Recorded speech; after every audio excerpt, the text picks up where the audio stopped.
Welcome to the concept कट्टा। Hello दोस्तों, मेरा नाम है प्रतीक और आप देख रहे हैं मुझे द कंसेप्ट कट्टा पर। कंसेप्ट कट्टा के कई एपिसोड आ चुके हैं, लेकिन किसी कारणवश बीच में कुछ दिनों तक हम लोग एपिसोड अपलोड नहीं कर पाए। उसके पीछे कुछ टेक्निकल रीजंस थे और कुछ पर्सनल रीजंस भी थे। थोड़ा अपग्रेडेशन भी चल रहा था और कुछ काम में मैं व्यस्त भी हो गया था। लेकिन आज टीचर्स डे है और टीचर्स डे के इस बेस्ट ओकेजन पर आज से हम लोग कंसेप्ट कट्टा के फिर से आपके सामने आ रहे हैं। और इस बार कंसेप्ट कट्टा आपके सामने कुछ अलग तरीके से आने वाला है। यहां पर हमने कंसेप्ट कट्टा में एक नया सेगमेंट शुरू किया है और इसको मैंने नाम दिया है इतिहास। जैसे कि नाम से ही आप समझ गए होंगे, इतिहास में हम लोग बात करने वाले हैं हिस्टोरिकल इवेंट्स के बारे में, कुछ सुनी अनसुनी बातें हिस्टोरिकल इवेंट से और ऐसी घटनाएं इतिहास के पन्नों से हम लोग निकाल के लाएंगे जिन्होंने पूरे दुनिया पर अपना असर छोड़ा था। तो आइए चलिए, पहला सेगमेंट है इतिहास का और ये पहले सेगमेंट का पहला सीरीज है। और पहली सीरीज हम लोग आप लोग शेयर करते हैं एक ऐसे टॉपिक के साथ में जो शायद मॉडर्न हिस्ट्री के रिवॉल्यूशन का पहला इवेंट था और उसे हम सब लोग जानते हैं, फ्रेंच रिवॉल्यूशन के बारे में। तो आइए पर्दा हटाते हैं फ्रेंच रिवॉल्यूशन से।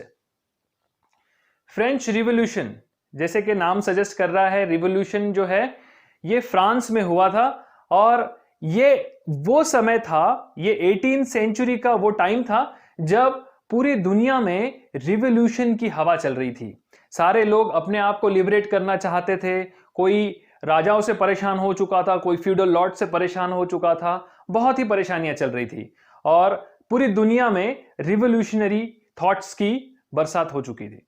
तो वही चल रहा था फ्रांस में भी। अब फ्रांस में रिवॉल्यूशन होने के पीछे बहुत सारे कारण थे, उन कारणों को एक एक करके हम देखेंगे और आखिरी में फ्रांस के पूरे रिवॉल्यूशन को हम लोग स्टडी करेंगे और आखिरी में यह पता कर लेंगे कि फ्रांस कैसे आजाद हो गया और कैसे उसने अपनी एक डेमोक्रेटिक और एक रिपब्लिक गवर्नमेंट को बनाया था और क्या क्या इवेंट्स वहां पर हुए थे।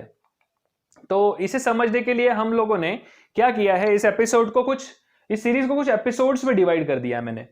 तो एपिसोड में डिवाइड करने से क्या हो जाएगा कि आप लोग एक एक एपिसोड जब देखेंगे तो आपको इंटरलिंक सारे एपिसोड्स की लिंक मिलती चली जाएगी एक से एक लगकर। और वीडियोस में भी इसको प्रॉपरली मैं एग्जीक्यूट कर पाऊंगा तो आप लोगों को भी शायद ठीक से मैं समझा पाऊं। तो एपिसोड फर्स्ट जो है वो होगा absolutism and French society. Absolutism and French society इस बेसिस पर है कि जो फ्रेंच सोसाइटी थी 18th सेंचुरी में, वहां पे क्या कल्चर हुआ करता था, उसका स्ट्रक्चर क्या था और एब्सोल्यूटिज्म का मतलब क्या होता है, ये हम जानेंगे पहले एपिसोड में। सेकेंड एपिसोड में मैं आपको लेकर जाऊंगा फ्रांस की उस टाइम पीरियड में जहां पर फ्रांस बहुत सारी लड़ाइयां लड़ रहा था और उस लड़ाइयों के वजह से ऑलरेडी वो बैंकरप्ट हो चुका था और वहां पे धीरे धीरे लोगों का जो पेशेंस है वो खत्म होने लग गया और लोगों ने वहां पे रिवॉल्यूशन की शुरुआत कर दी। उसके पीछे के जो कारण थे, उसके पीछे के जो रीजंस है, हम लोग वो रीजंस भी स्टडी करेंगे। देन हम लोग जाएंगे थर्ड एपिसोड पर।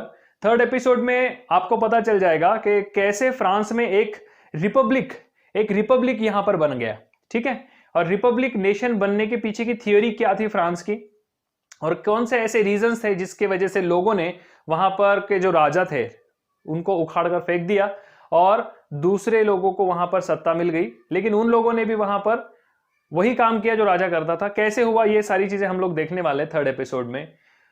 फोर्थ रीजन वो रीजन है या फिर फोर्थ एपिसोड हम लोगों को ले जाता है उस समय की ओर जिसे इतिहास में द रीजन ऑफ टेरर के नाम से बहुत बैडली फेमस है। ये समय कुछ ऐसे लोग थे जिन्होंने फ्रांस के पॉलिटिक्स में अपना नाम जमाया। राजा के बाद में पूरे फ्रांस की पावर जो थी उन लोगों के हाथ में आ चुकी थी और उसमें से कुछ लोग ऐसे थे जिन्होंने बहुत ही ज्यादा स्ट्रिक्ट रूल्स अपना लिए थे नॉर्मल पब्लिक के खिलाफ, या फिर उनके बेटरमेंट के लिए वो रूल्स थे, लेकिन वो बेटरमेंट के रूल्स बाद में ही लोगों को ही तकलीफ देने लग गए। तो ये कैसे हुआ था, ये सारा सिचुएशन हम लोग फोर्थ एपिसोड में देखेंगे। फिफ्थ एपिसोड में एबोलिशन ऑफ स्लेवरी है। तो स्लेवरी एक बहुत ही क्या कहेंगे कि घिनौनी चीज जो 18th सेंचुरी में सारे ही यूरोपियन कॉन्टिनेंट के बड़े बड़े महासत्ताओं ने शुरू की थी। बहुत सारे लोगों को, जैसे लाइक आप जानते होंगे कि इंडिया से भी बहुत सारे स्लेव्स गए थे, अफ्रीका बहुत परेशान था इन सारी चीजों से, वहां से स्लेव्स पकड़ कर ले जाया करते थे।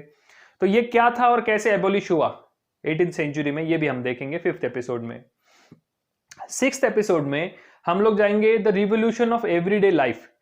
ये जो सारा फ्रेंच रिवोल्यूशन हुआ, ये सारी चीजें जब हो गई तो फ्रांस का जो कॉमन मैन है, फ्रांस की जो जनता है, उनके रहने में, उनके थॉट प्रोसेस में, उनके लाइफस्टाइल में क्या चेंजेस आए इन सारी चीजों की वजह से, ये सब हम लोग जानने वाले हैं लास्ट एपिसोड में। और 7th एपिसोड में हम कंक्लूजन करेंगे, एक छोटा सा रिवीजन होगा पहले एपिसोड से लेके 6th एपिसोड तक। तो चलिए हम लोग जाते हैं पहले एपिसोड की तरफ। जो पहला एपिसोड है हमारा, absolutism and French society. Episode शुरू करने से पहले थोड़ा सा बैकग्राउंड में आपको फ्रांस का बता देता हूं। फ्रांस जो था एक किंगडम था, इट वॉज अ किंगडम। वहां पर राज घराना था एक, उस राजघराने का राज चलता था। नाम बड़ा फनी सा है राजघराने का, बर्बन, बर्बन फैमिली। आप लोगों ने बर्बन बिस्किट खाया होगा, लेकिन यहां पे बर्बन फैमिली है, तो ये नाम शायद यहीं से इनहेरिट हुआ होगा।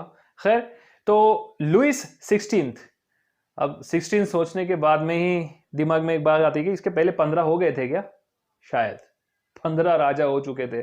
तो ये 16वें भाई साहब, 16वें राजा थे लुइस 16, और इनकी पैदाइश है 1754, मतलब 1754 में इनका बर्थ हुआ था, और 1793 तक इन्होंने वहां पर राज किया, या ऐसे मान लीजिए कि कुछ दिन राज किया, और उसके बाद में सारी परेशानियां इनको झेलनी पड़ी। और वैसे ये लायक भी उसी के थे, क्योंकि इन्होंने खुद ही कहा था कि I am not fit to handle all this what we can say all the kingdom and day to day activities of my empire. So खैर, इनकी मतलब ऐसी सिचुएशन हो गई थी कि इन्होंने अपने हाथ पे ही कुल्हाड़ी मार ली थी, या पैर पे कुल्हाड़ी मार ली थी, जो भी कुछ बोलते हैं, मतलब आ बैल मुझे मार वाला कंसेप्ट इन्होंने बहुत एक्चुअल में उसको किया है। कैसे किया है वो देखेंगे हम लोग।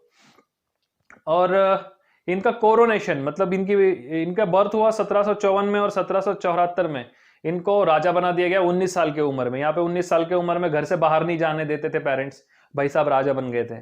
खैर, राजा बन गए, लेकिन राजा तो बन गए, लेकिन राजाओं जैसा कोई काम किया नहीं इन्होंने, है ना। जैसे लाइक टीनेजर ही थे, इतनी खास समझ नहीं थी, और इतने कम समय में पहले एक तो राजा बनने के बाद वो एम्पायर का बर्डन, और ये कम था कि उनकी शादी भी हो गई। तो भाई साहब शादी विधि करके एकदम मतलब सेटल हो गए थे। और जैसे आप लोगों को पता ही होगा, पहला नशा पहला खुमार वाला कंसेप्ट, और शादी बहुत जल्दी हो गई, तो सारा ध्यान रानी पे ही रहता था। लेकिन इनका एक बहुत प्रॉब्लमेटिक सिचुएशन ये भी था कि ये भाई साहब जो थे वो राजा तो बन गए, लेकिन इनको विरासत में पुरखों ने जो राज दिया वो पूरा ही बर्बाद हो चुका था। मतलब वहां पे बहुत सारा कर्जा हो चुका था, बहुत किंगडम अनस्टेबल था, बहुत सारी लड़ाइयाँ लड़ के जो उनका शाही खजाना था वो सब खत्म हो चुका था।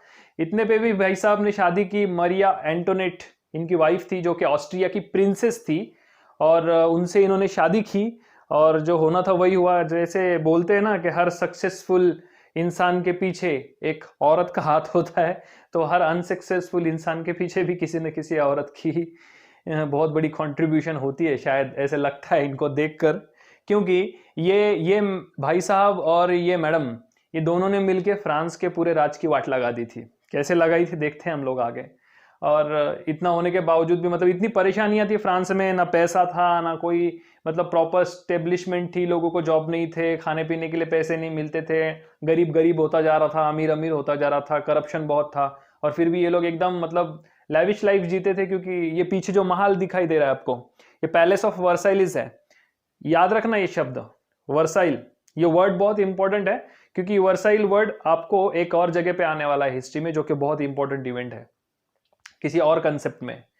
सो यहाँ पे आप देख रहे होंगे, यहाँ पे नहीं, यहाँ पे शायद, हाँ यहाँ पे, तो ये किंगडम है ये फ्रांस का किंगडम है, one of the most biggest kingdom of Europe during the 18th century. 18वें शताब्दी में सबसे बड़ा किंगडम हुआ करता था ये। इसके साथ में है रशियन किंगडम, ग्रेट ब्रिटेन, मतलब ब्रिटिश एम्पायर, और बाकी सारे दूसरे छोटे छोटे एम्पायर।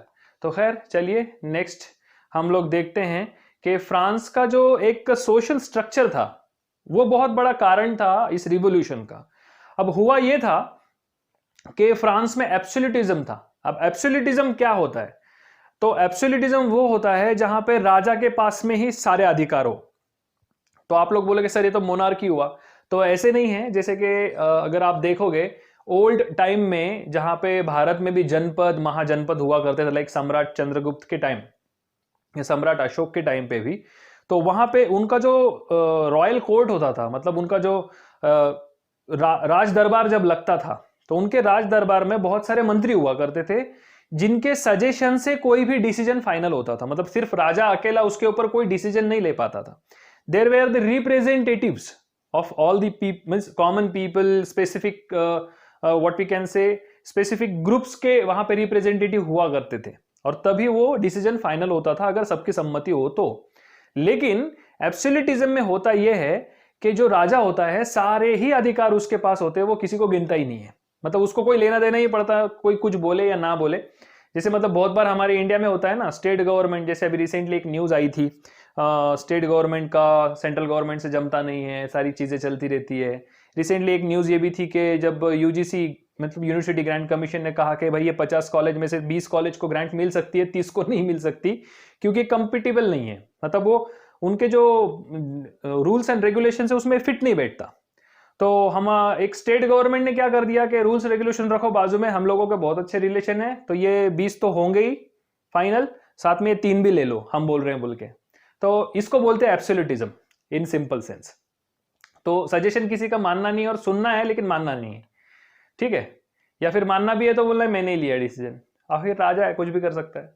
सो जो फ्रांस का जो सिचुएशन अगर आप देखेंगे तो सोसाइटी जो है फ्रांस की सोसाइटी जो थी 3 डिफरेंट कैटेगरीज में डिवाइडेड थी। जैसे हम लोगों की modern society upper class, middle class, lower middle class ऐसे डिवाइडेड है, तो उसी तरीके का डिवीजन था सोसाइटी में। और फ्रांस में फ्यूडलिज्म था, फ्यूडलिज्म सिस्टम था।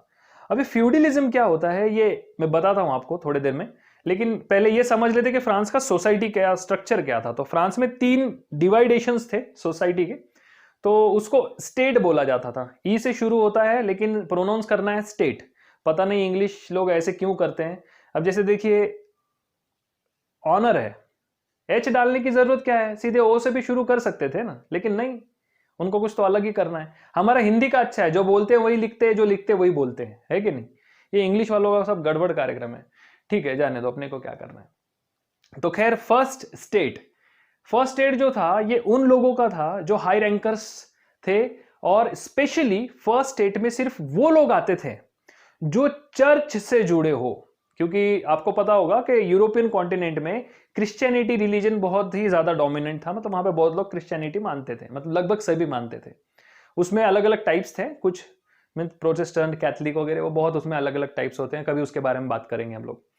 तो फर्स्ट स्टेट जो थी, ये फर्स्ट स्टेट वाले वो लोग थे जो चर्च से जुड़े हुए थे, लाइक प्रीस्ट्स, फादर्स, नन्स और ऐसे सारे लोग जो केयर टेकर्स होते थे चर्च के। और ये बहुत प्रिविलेज क्लास था, क्योंकि जो किंग होता था इसके बाद में अगर किसी का चलता था राज्य में या किसी की बात की वेटेज थी, किसी की धमक थी, तो ये फर्स्ट स्टेट वालों की थी। क्योंकि ये means like they were religious guides बोला जाएगा जिनको, इसीलिए इनका चलता बहुत था।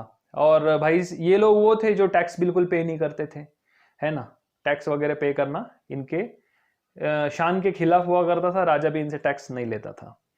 अब आ जाते हैं सेकंड स्टेट पर। सेकंड स्टेट में वो लोग हो जाते हैं जो या तो राजा के रिलेटिव्स है, नोबेल फैमिली वाले लोग हैं या नोबेलिटीज है, या फिर ऐसे लोग जिनका रैंक फ्रांस के आर्मी में बहुत बड़ा है, या फिर वो बहुत बड़े लैंडलॉर्ड्स है, फ्यूडल्स है। फ्यूडल्स मतलब साहूकार, जिनके पास बहुत जमीन है, बहुत पैसा है ना, लाइक बहुत मतलब पैसे वाले लोग, गब्बर लोग, ठीक है। तो ये सेकंड स्टेट में ये आते थे, और इनके भी शान के खिलाफ था टैक्स देना, तो ये कोई टैक्स पे करते थे नहीं। और फिर आती है थर्ड स्टेट।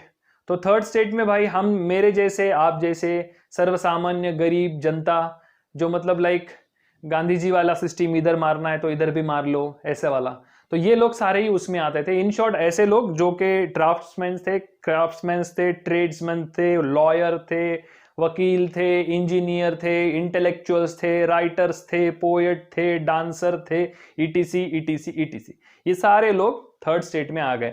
मतलब इधर वाला थर्ड स्टेट वाला मतलब एकदम क्राउडेड वाला एरिया, और सेकंड स्टेट वाले थोड़े से कम क्राउडेड, और फर्स्ट स्टेट में तो एकदम ही कम क्राउडेड। लेकिन एकदम इसके उल्टा फैसिलिटी, इनको सब में ज्यादा फैसिलिटी, इनको थोड़ी सी कंपैरेटिवली फर्स्ट स्टेट से कम, लेकिन दोनों ही एंजॉय करते थे। और तीसरे वाले जो थे एंटरटेनर थे, ऐसे बोल सकते हो, मतलब लाइक बैठे हैं अपने फर्स्ट बालकनी में बैठे हुए, फर्स्ट स्टेट, सेकंड स्टेट पीछे बैठे हुए, और लास्ट स्टेट थर्ड वाले जो डांस कर रहे हैं, नाच रहे, यूपी हिले पटना हिले, वो सब ऐसा वाला कंसेप्ट। तो थर्ड स्टेट वाले बेचारे अपना टैक्स दे दे कर ही आधे हो जाते थे, जितना कमाते थे उससे ज़्यादा टैक्स में ही चला जाता था, खाने के लिए पैसे नहीं रहते थे, इंटेलेक्चुअल्स को लिखने की आज़ादी नहीं थी, सोचने की आज़ादी नहीं थी, इंजीनियर्स को काम करने की आज़ादी नहीं थी। ये सारी चीज़ें थर्ड स्टेट के साथ होती थी, और सब में बड़ी बात ऐसी होती थी कि इन पर ज़बरदस्ती होती थी। मतलब कोई भी राजा का यहाँ पे फंक्शन है, चलो बर्तन धोने, ऐसा वाला कंसेप्ट। राजा के यहाँ मेहमान आए, कपड़े धोने चलो। राजा को सड़क बननी है राज्य में, एक राजा को जाना है, रास्ते में बहुत गड्ढे है, रथ बहुत कूदता है, रानी के पीठ में बहुत तकलीफ हो रही है उन खड्डों के वजह से, तो सारे खड्डे रिपेयर करने के लिए, रोड रिपेयर करने के लिए सारे थर्ड स्टेट वाले। इन शॉर्ट बोलने का मतलब ये है कि ये थर्ड स्टेट वाले ऐसे लोग थे जिनके ऊपर सब चलाते थे, ठीक है, ऐसे एकदम मतलब एकदम सीधे साधे लोग जिनका कोई मानता नहीं था। लेकिन उल्टा ऐसे था कि सारे टैक्स यही पे करते थे। मतलब टेक्निकली देखा है तो आज भी वही हो रहा है ना, tax payers are not enjoying, the people who don't pay the tax they enjoy a lot. Okay, let it be. तो ये वाली सिस्टम थी। अब फ्रांस में जो 3 स्टेट्स थे उसमें से कैसा डिवाइडेशन था, ये एक इन्फोग्राफिक है आपके सामने, बहुत ही अच्छा इन्फोग्राफिक है। एनी एंड्रे बोल के बहुत अच्छी ब्लॉग मेकर है फ्रांस की, 10 साल से फ्रांस में रह रहे हैं वो, और मैं ऐसे ही जस्ट सर्फ कर रहा था तो मुझको ये बहुत अच्छा लगा, तो मैंने सोचा आप लोगों के साथ में शेयर कर दो। थैंक्स टू एनी, आज टीचर्स डे है वैसे भी, तो happy teachers day to Annie. शायद किसी दिन मेरा ब्लॉग देख ले, बहुत फेमस हो जाऊंगा मैं तो फिर, ठीक है, जो भी हो। तो ये किंग और क्वीन, सेकंड, फर्स्ट स्टेट वाले लोग, थर्ड नीचे है, सेकंड स्टेट, और लास्ट में है थर्ड स्टेट। तो थर्ड स्टेट में आपको दिखाई दे ही रहा होगा कि क्या क्या चल रहा है, तो आप लोग वीडियो पॉज कर लेना, बड़े शांति से जूम वूम करके देख लेना, स्क्रीनशॉट निकाल के, ठीक है। सो आते हैं नेक्स्ट स्लाइड पे, टैक्सेशन सिस्टम इन फ्रांस। तो भाई ये बड़ा इंपॉर्टेंट पार्ट है। क्यों? क्योंकि जो फ्रांस में जो कुछ भी हुआ, फ्रांस में जो रिवॉल्यूशन आया, उसकी सारी जड़ यहीं पर है। मतलब 2 चीजें थी, देखो, एक था इमीडिएट कॉज और एक था long term causes. So long term causes मैंने आप लोगों को बता दी कि फ्रांस का सिस्टम ऐसा था कि वहां पे थर्ड स्टेट वालों को कोई प्रिविलेज नहीं था, वहां पे एब्सोल्यूट मोनार्की थी, इन लोगों का कोई सुनता नहीं था। देन उसके अंदर एक और चीज ऐसी थी कि फ्रांस जो था इतनी लड़ाइयां लड़ता था, इतनी लड़ाइयां लड़ता था आसपास वालों से कि लड़ाइयां लड़ लड़ के ही कंगाल हो गया। उसमें भाई इसको दूसरे के फटों में पैर डालने की बहुत आदत। मतलब कैसे, इसका एकदम जानी दुश्मन, खानदानी दुश्मन, जैसे वो दो पिक्चरों में होती ना खानदानी वाली दुश्मनी, वैसी वाली दुश्मनी इसकी ग्रेट ब्रिटेन के साथ, मतलब ब्रिटिश एम्पायर के साथ। तो जिधर ब्रिटिश एम्पायर काम करेगा उधर ये पैर अड़ाएगा। तो ब्रिटिश एम्पायर जो था उनकी ही कॉलोनी थी अमेरिका, अमेरिकन पे ब्रिटिश लोगों ने ही राज किया है। ये बहुत उड़ते हैं ना अमेरिका वाले, लेकिन उनके ऊपर इन्होंने ही राज किया है। तो ये ब्रिटिश लोगों ने उन पर बहुत साल राज किया, लगभग 200-300 साल। तो लेकिन आज़ादी भी जल्दी मिल गई थी उनको, और उसका रीज़न भी भाई ये लुईस 16 ही थे। तो लुईस 16 ने क्या किया था, अमेरिका को बहुत हेल्प की थी रिवोल्यूशन करने के लिए। भाई उनको बहुत भड़काया, चलो अंग्रेज़ों को निकालो, हकालो, बाहर निकलो इनको, रिवोल्यूशन करो, इनके खिलाफ आंदोलन करो, और उसके लिए जो पैसा लगेगा मैं दूंगा, टेंशन मत लेना।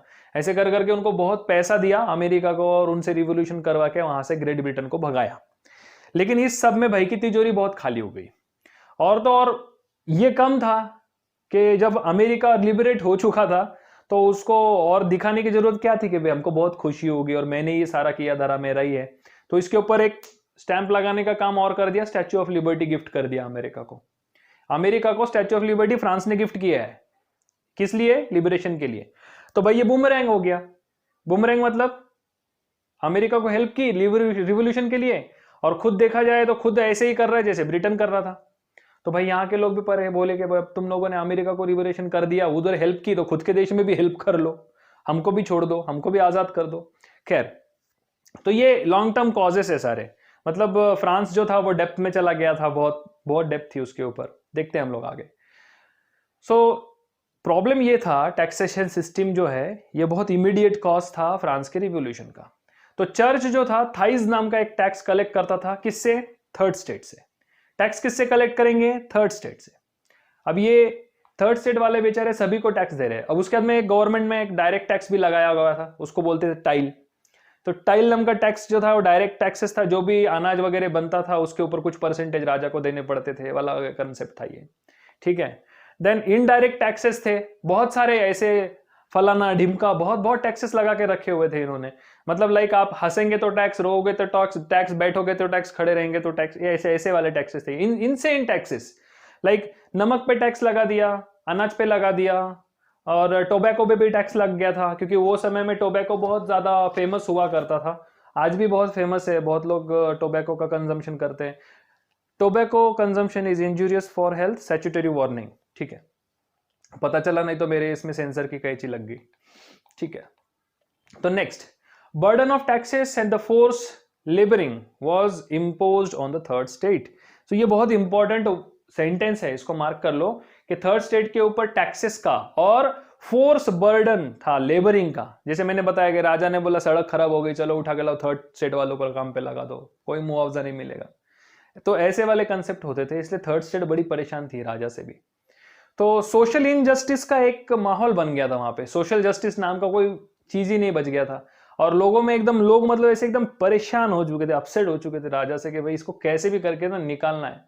तो एक मिनट, ये पीछे भाई, पीछे लो, कहाँ गए, किधर गया, सब्सटेंशियल क्राइसिस पे आ गए, पीछे पीछे पीछे पीछे, वो बूढ़ा, हाँ ये जो बूढ़ा दिखाई दे रहा है, this is the third state. और ये जो कार्टून है बहुत फेमस कार्टून था उस समय का, जिसमें थर्ड स्टेट को बताया गया है कि एक ओल्ड मैन के जैसे, और उसके पीठ पर फर्स्ट स्टेट बैठी हुई है ब्लू कलर में, जो चर्च के ऑफिशियल्स है, और उसके पीछे जोकर से दिखने वाले लोग सेकंड स्टेट वाले हैं, मतलब नोबेल्स है सारे, और ये बेचारा थर्ड स्टेट वाला सबका बोझ लेके चल रहा है। बहुत अच्छा कार्टून था, बहुत उसके ऊपर लोगों ने मतलब बहुत इंप्रेस हो गए थे लोग सुनकर, उसने बहुत लोगों को प्रवृत्त किया, इग्नाइट किया, लोगों को बहुत इंस्पायर किया था रिवॉल्यूशन करने के लिए। सो ये बोलते हैं ना कि लाइक जैसे आसमान से गिरे और खजूर में अटके, शायद नहीं, कोई गलती हो गई, कोई गलत मुहावरा होगा इधर, ठीक है, जो भी कुछ हो। तो बात ये थी कि ये सारी चीजें कम थी, जो सब्सटेंशियल क्राइसिस शुरू हो गया। अब ये सब्सटेंशियल क्राइसिस फ्रांस के हिस्ट्री में बहुत इंपॉर्टेंट चीज है। इंपॉर्टेंट इसीलिए है कि सब्सटेंशियल क्राइसिस का मतलब होता है जीने की जद्दोजहद, मतलब जैसे तैसे करके बस जिंदा रहना है, इसके लिए चलने वाला झगड़ा। ठीक है, सो जब लुइस के पास में सत्ता आई, उसके पहले से फ्रांस में यही सिस्टम था, लगभग 200 सालों से, 200 सालों से ये स्टेट वाला सिस्टम था। और इस वजह से एक तो लोग गरीब होते जा रहे थे, और फ्रांस कंटिन्यू अपना पैसा बेवजह खर्चा कर रहा था, लैविशनेस, उनके लैविश लाइफ के ऊपर राजाओं के, और दूसरों से वॉर लड़ने में बहुत पैसा खर्चा हो जाता था। तो अल्टीमेटली पैसा कम हो रहा था, लेकिन पॉपुलेशन बढ़ती जा रही थी, और जैसे पॉपुलेशन बढ़ रही थी तो ऑफ कोर्स यू नो कि थर्ड स्टेट में 90% लोग तो थर्ड स्टेट वाले ही थे, तो पॉपुलेशन भी उधर ही ज्यादा बढ़ रही थी। और एक समय ऐसा आ गया कि फ्रांस में जो अनाज की पैदावार थी, एग्रीकल्चरल प्रोडक्शन, वो इतना कम हो गया कंपैरेटिव टू इंक्रीज्ड पॉपुलेशन, कि लोगों को खाने के लिए ही मिलने नहीं लगा, क्योंकि ऑलरेडी जो टैक्स पे कर देते थे उसमें ही सारा अनाज चला जाता था, और फिर खाने के लिए कुछ बचता ही नहीं था। सो डिमांड और सप्लाई वाला जो रेशियो था वो गड़बड़ा गया, डिमांड बहुत ज्यादा थी अनाज की, और सप्लाई बहुत कम होता था, और इसका रिजल्ट जो होना था वही हुआ, फूड के प्राइजेस बहुत बढ़ गए। मतलब टैक्स देने के बाद जो बच जाएगा थोड़ा बहुत खाना, वो भी अगर बेचना है तो बहुत हाई रेट पे बिकेगा, और जो गरीब आदमी वो खरीद नहीं पाएगा, है ना। तो ये वाला सारा सिस्टम होता था। अब उसमें फ्यूडल कौन थे, तो फ्यूडल ऐसे लोग थे जिनके पास में बहुत सारी जमीनें थी। फ्यूडल मतलब सेकंड स्टेट वाले ही कुछ लोग, जिनकी बहुत जमीनें थी। और जो थर्ड स्टेट वाले होते थे गरीब किसान, उनकी खुद की कोई जमीनें नहीं होती थी, 90% लोगों की जमीनें खुद की नहीं थी। तो वो लोग फ्यूडल के, मतलब दूसरे के जमीन में काम करते थे, जमींदार के, और उसको पैसे देते थे, और उसको अनाज भी देते थे, और उसमें से थोड़ा बहुत मेहनताना बोल के कुछ ले लेते थे। ये था फ्यूडल सिस्टम। और उसके बाद में ऐसा हो गया कि वेजेस, मतलब जो थोड़े बहुत लोग काम करने वाले लोग थे, लाइक लेबर या वर्कर कैटेगरी वाले लोग, उन लोगों को भी ठीक से वेजेस नहीं मिल पाते थे, क्योंकि जहां काम करते थे उन लोगों के पास में भी पैसे नहीं होते थे। So ultimately everything is depending upon the population and production. ये डेफिसिट जब हो गया तो सारी ही चीजें गड़बड़ानी शुरू हो गई, और एक समय ऐसा आ गया कि जो गरीब लोग थे उनको ना खाने के लिए कोई चीज बची, ना काम करने के लिए काम रहा, ना पैसे रहे। तो अल्टीमेटली वहां पे स्टारवेशन शुरू हो गया, मतलब भूखमरी शुरू हो गई, लोग भूखे मरने लग गए। तो इतनी सिचुएशन खराब हो गई कि लोगों के पास खाने के लिए चीजें नहीं बचने लगी, और सिचुएशन खराब होते होते होते ये समय आ गया कि और मतलब वहां पे अकाल भी पड़ गया, पानी भी नहीं था, बरसात नहीं हुई, तो सारी मतलब चीजें मतलब लिटरली वहां पे बहुत वर्स कंडीशन हो गई थी। लेकिन इस सब का राजा को कोई लेना देना नहीं था, राजा को इसके बारे में मतलब कुछ बहुत ज्यादा केयर नहीं थी, और यही कारण था लोगों में असंतोष बढ़ने का। तो पहले एपिसोड में हम लोगों ने आज देखा है कि एब्सोल्यूटिज्म एंड अनरेस्ट, उसके पीछे का कारण क्या था। अब क्या होता है, जब भी किसी लोगों में अनरेस्ट होता है या किसी चीज के बारे में गुस्सा होता है, तो गुस्सा फूटता है एक लिमिट के बाद, और जब गुस्सा फूटता है तो उसका हार जाना सभी को भुगतना पड़ता है, और वो बहुत डेंजरस चीज हो जाती है। फिर वो कभी कभी गुस्सा ऐसे होता है कि लोग हथियार उठा लेते हैं, क्रांति हो जाती है ना। तो ज्यादा दिन शांति रहेगी तो फिर कभी ना कभी तो क्रांति जरूर होगी, है ना। तो नेक्स्ट वाले एपिसोड में हम लोग देखेंगे कि कैसे लोगों ने राजा को बोला बाय बाय, टाटा, खत्म, उसको निकाला, उठा के रख दिया बाजू में, और अपनी ही गवर्नमेंट बना ली। कैसे लोगों ने इसके खिलाफ आवाज उठाई है हम नेक्स्ट एपिसोड में देखेंगे। तब तक आप देखते रहिए कंसेप्ट कट्टा, और प्लीज लाइक कीजिए, शेयर कीजिए और सब्सक्राइब कीजिए अगर आपको ये अच्छा लगा हो तो। अगर कोई सजेशन हो तो प्लीज कमेंट बॉक्स में बताइए। सेफ रहिए, खुश रहिए।